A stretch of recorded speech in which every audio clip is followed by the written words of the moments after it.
Les choses les plus importantes se trouvent au-delà du mental. Nous passons notre vie à penser et prenons souvent nos pensées pour la réalité. Or, celle-ci ne reflète pas toujours la vérité.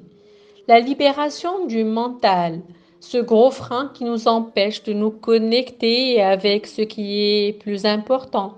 Notre être commence par la prise de conscience qu'il existe un royaume au-delà de ce qui nous entoure, un royaume d'intelligence au-delà de l'extérieur.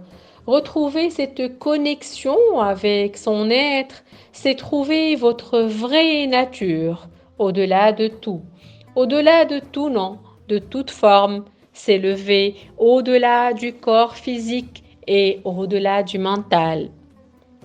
Brisez les carapaces qui vous protègent, les laisser tomber pour caresser son âme et toucher sa sensibilité, la rassurer, lui permettre d'être dans l'amour.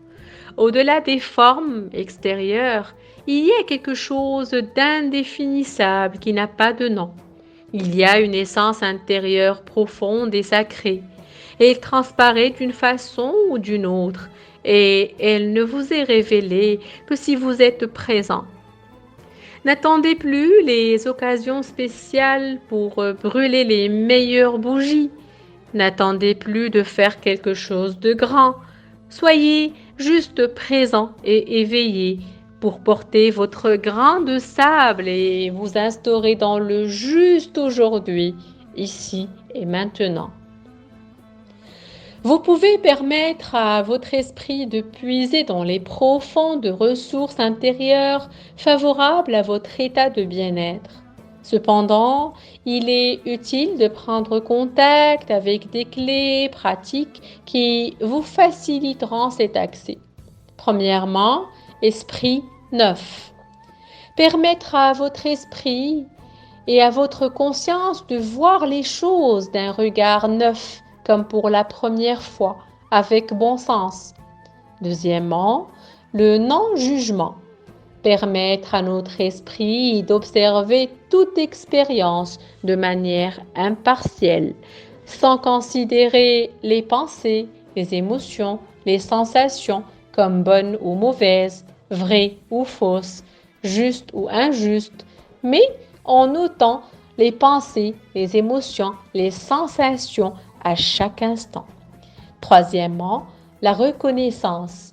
Reconnaître les choses telles qu'elles sont. Quatrièmement, le non-acharnement. L'esprit s'abstient de vouloir rejoindre un lieu autre que celui où elle est. Cinquièmement, laisser être. Admettre les choses telles qu'elles sont. Sixièmement, l'autonomie. Votre conscience qui vous guidera à voir par vous-même votre propre expérience, ce qui est vrai, ce qui est faux. Et dernièrement, l'auto-compassion. S'aimer pleinement, sans jugement, sans auto-accusation et sans critique.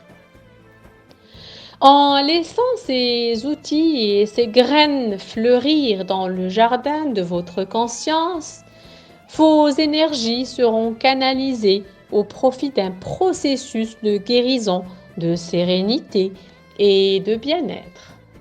Maître Imam Slour.